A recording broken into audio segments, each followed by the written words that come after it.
Hello and welcome to my channel, Joyce's Affordable Glam Life 360, or just Joyce. I'm on here today to discuss a mystery, so to speak. It is the Great Brinks Robbery. So if you would like to see how I achieved this look and hear the story of the Great Brinks Robbery, then keep on watching. The Great Brinks Robbery. This was an armed robbery of the Brinks building at the east corner of Prince Street and Commercial Street in the north end of Boston, Massachusetts. And this was on January 17th, 1950. Today, the building is a parking garage. The $2.7 million, which would have been $29.5 million today, the theft consisted of $1,218,211.29 in cash and $1,557,183 in check, money orders, and other securities. It was then the largest robbery in history in the United States and remained that way until 1984. The robbery skillfully executed with few clues left at the crime scene, and it was billed the crime of the century. It was the work of an 11-member gang, all of whom were later arrested. This is a mystery, and yet it's an unsolved mystery where the money went, because but it is not. We know who did it. It is a mystery for the time that it was, and now it is an unsolved mystery of where the money is. And really quickly, I am using ColourPop X's and O's on my eyes. 70 years ago, a group of men stole $1.2 million in cash and $1.5 million in checks and other securities from a Brinks armored car depot in the North End. Only $57,000 of the loot was ever recovered. So what happened to the rest of the money? The gang of 11 that stole the money, after 2 years of meticulous planning, almost got away with it. Police arrested all of them. And they arrested all of them 5 days before the statute of limitations ended. So the idea of this heist came from Joseph Big Joe McGinnis and career criminal Anthony Fats Pino. McGinnis masterminded the crime, and Pino recruited a gang to watch the depot for 18 months to figure out when it held the most money.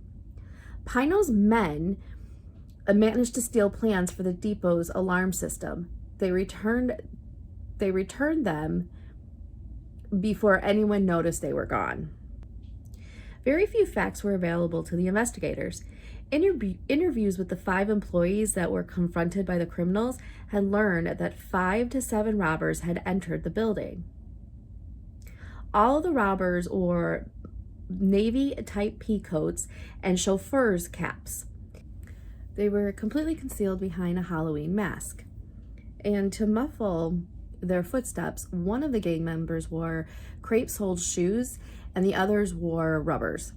The robbers did almost no talking, and they moved with a studied precision, which suggested that the crime had been carefully planned and rehearsed in the preceding months.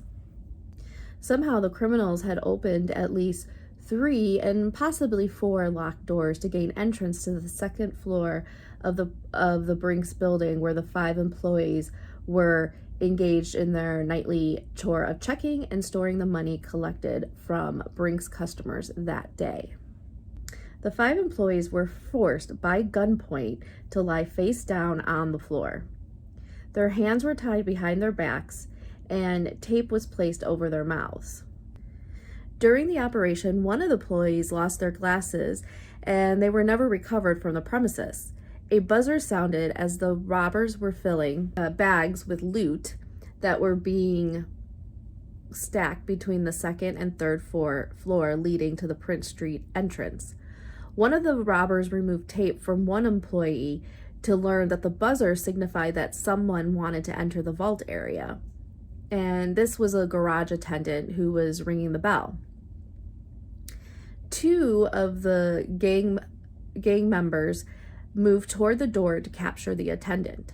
As the garage attendant walked away, unaware that the robbery was being committed, the robbers decided not to pursue him.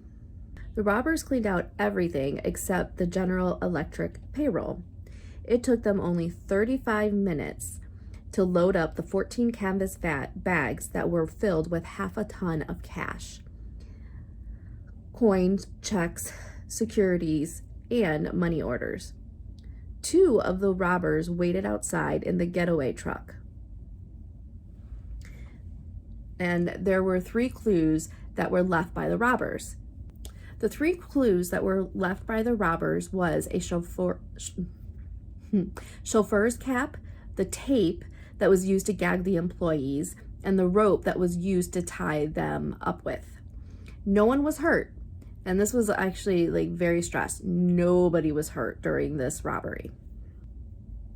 The robbers divided up some of the loot and made a pact that would not touch the money, that they would not touch the money until the statute of limitations would run out, which would be 6 years. They split up to establish their alibis. Part of the story is where things are gonna change and there's different stories. So I'm gonna give you one version of the story and then give you another one, so that because there's too many different stories, we basically know the facts, but these are basically how the facts transpired.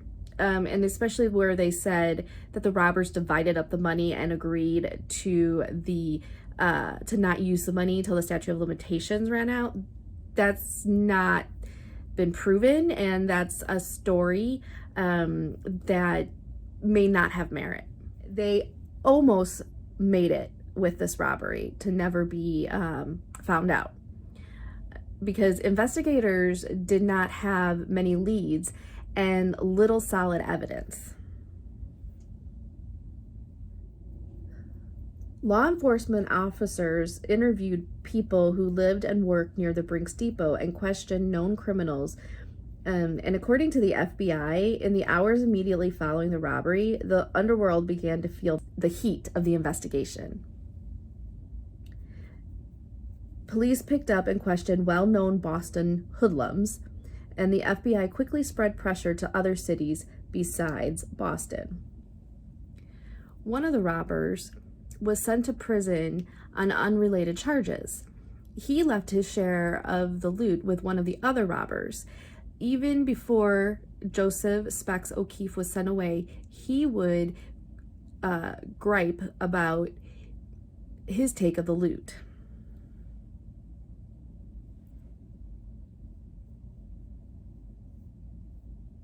So remember that name, Joseph Specs O'Keefe. He's a big, well, you'll find out. He felt he had been shorted.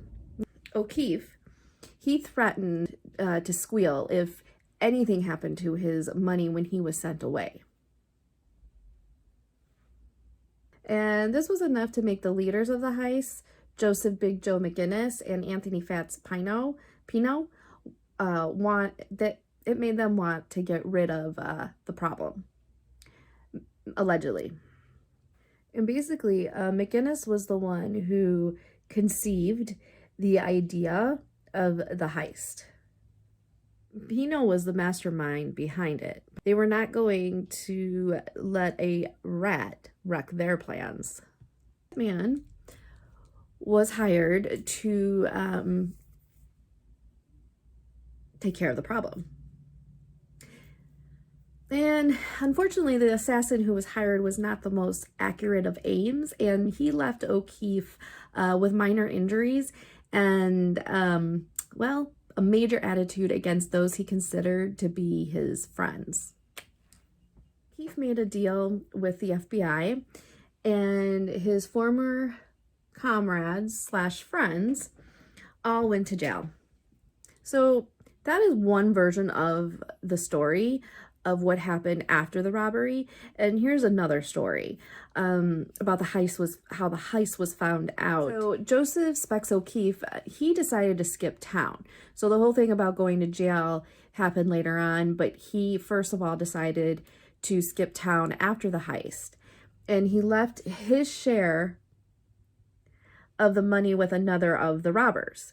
And O'Keefe got him, then later on, after he left town, O'Keefe got himself arrested in Pennsylvania for another robbery.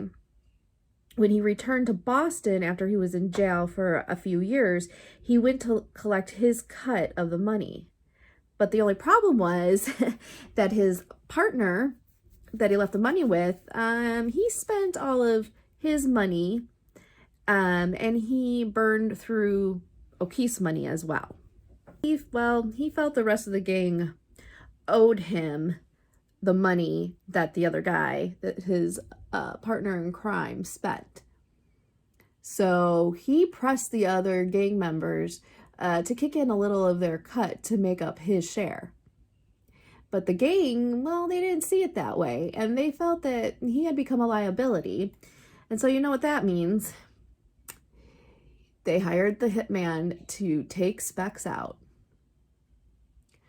By the time of the trial, 2 of the gang members had died, and the other 8 all received life sentences. Since, Specs turned state's witness, he pled guilty and received 4 years in jail.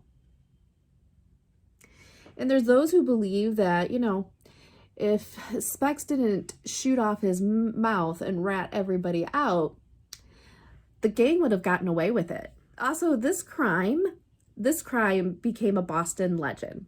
So the story that I told you first, the first part, that was more based on the 1978 film The Brinks Job, and Peter Falk played Pino, and his gang. And they kind of played it off as his gang, Pino's gang, were anti-heroes. The film's release was celebrated in Boston. The filmmakers and 2 of the robbers who were still alive and out on parole took part in the parades and spoke at events around town, including at Harvard University. After Specs was released from prison, he moved out west under an assumed name, and he held many jobs, but the one that was most notable was that he was a chauffeur for Cary Grant. Talk about karma. They wore chauffeurs hats in the robbery, and then he became a chauffeur. I just found that a little ironic. In the end, only a small part of the money was ever recovered. So again, what happened to the money? So in April 1950, FBI agents received information of the stolen money, that it was hidden at VFW Parkway in West Roxbury. And this was home to Mary Hooley. Mary Hooley was the sister of the suspect, Joseph Specs O'Keefe. Agents searched Hooley's home and found several $100s, but none of it could be traced to the Brinks heist. Stephanie Shorrow, author of The Crime of the Century, How the Brinks Robbery Stole Millions and the Hearts of Boston. She said, while there are many theories, like what I've said previously, of where the missing money went, the likely answer, in her opinion, is that the robbers quietly spent it. So the rest might be buried somewhere, she said, but all indications are that the robbers spent the money little by little in investments that went bust or on gambling and boozing. Rose said many people mistake the 1978 movie to the actual crime. In the movie, it suggests that the robbers planned to hold off spending the money till the statute of limitations ran out. But it took 6 years for authorities to arrest the gang that pulled off the Brinks job, which gave the robbers time to squander their ill-gotten gains. The Associated Press reported that Vincent James Costa, one of the suspects of the heist, was going through a divorce in 1988, and he told a judge he bought land for $1,800 on November 10th, 1950, and built a house on it. Costa also told the judge that his share of the Brinks loot amounted to almost $100,000, but his son cheated him out of most of it. This is according to the Associated Press. And thanks to O'Keefe, who admitted to his part in the heist and gave up his partners in crime, the case broke wide open in 1956. Within a week, 6 of the Brinks suspects, Costa, Anthony Pino, Henry Baker, Michael Vincent Gagan, Adolph Jazz Maffei, and Joseph McGinnis, were arrested by the FBI. And 2 of the members of the heist, Thomas F. Sandy Richardson and James Faraday, managed to elude authorities and were placed on the FBI's most wanted list. Richardson and Faraday were found by the FBI hiding out in an apartment.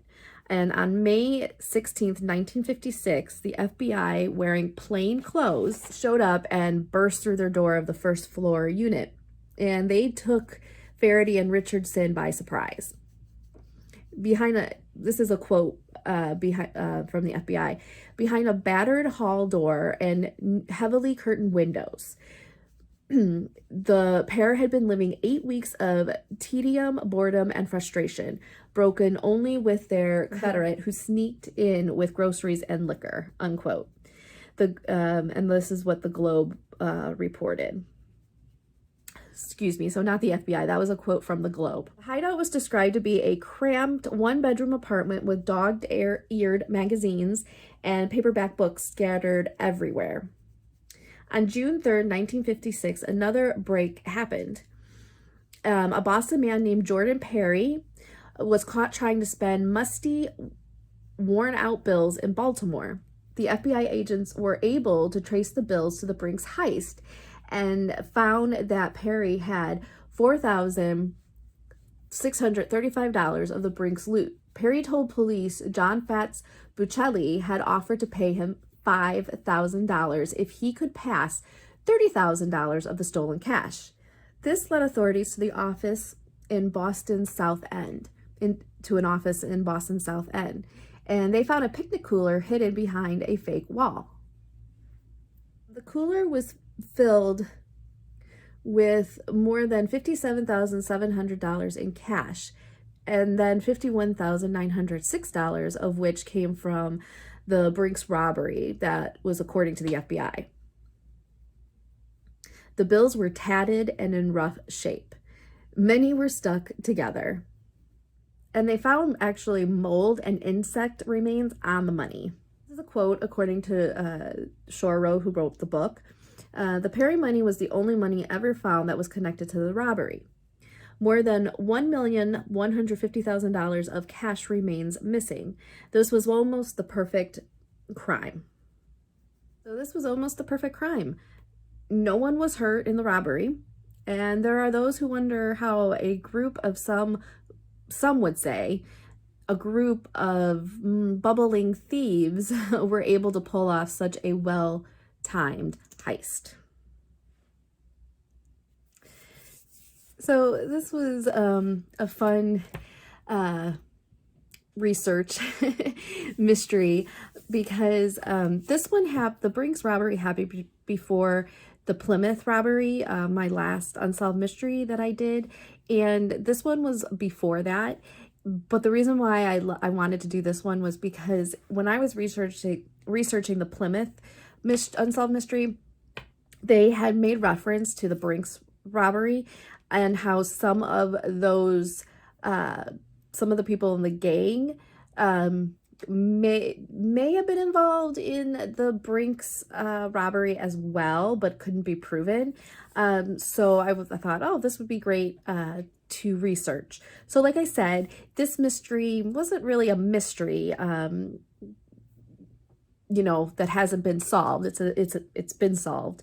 The only thing is, where did the money go? And you hear the theories, they probably just, bad investments, or They spent it on booze and gambling. Some may have buried it and we will never see it. uh, so that was why I thought this would be a good story to tell. I also thought that it was such a big deal in Boston, and they made a movie on it.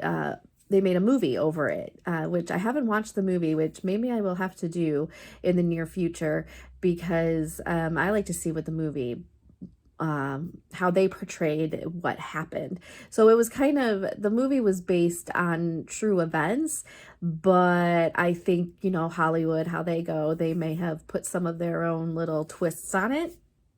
So, and that was why I also wanted to tell you the theories of what happened. We know that O'Keefe was the one that gave everybody up. We know that, turned state witness. But the story of how that went down, they're still, I don't know, they've been maybe embellished what happened. So, especially with the movie and so forth. So I think people see it as, oh, it's a true story, not it was based on true events. And then the way that these criminals were basically, I mean, they were in a parade in Boston, and, you know, they kind of saw them as these anti-heroes, so to speak. And, I mean, they still committed a robbery. So, I mean, I don't know. You know, it's like that, I call it the Robin Hood syndrome, you know, you steal from the rich, give to the poor. I don't know how much merit that had in this event as well, but I really enjoyed sharing the story, and it was interesting. These people, allegedly gangsters, and the way stories have gone down, and, you know, reading about it, you know, at least for me, in my opinion, you know, you have these, you think about it, and you have your perception of how you think gang, mob, whatever is like. You know, you think you kind of feel like you kind of know, but in reality, we don't know. We don't know the way it really, the way their life really went down. We have stories now, and we kind of see, you know, what transpired, or at least for me, you know, I now reading more stories, I see, there's more to these alleged mobsters and criminals, so to speak. If you enjoyed this video, please hit the thumbs up. It helps me out. If you are not subscribed to my channel, will you please consider subscribing? And if you already are subscribed to my channel, I thank you from the bottom of my heart for your love and support. And I will see you in the next one. Take care.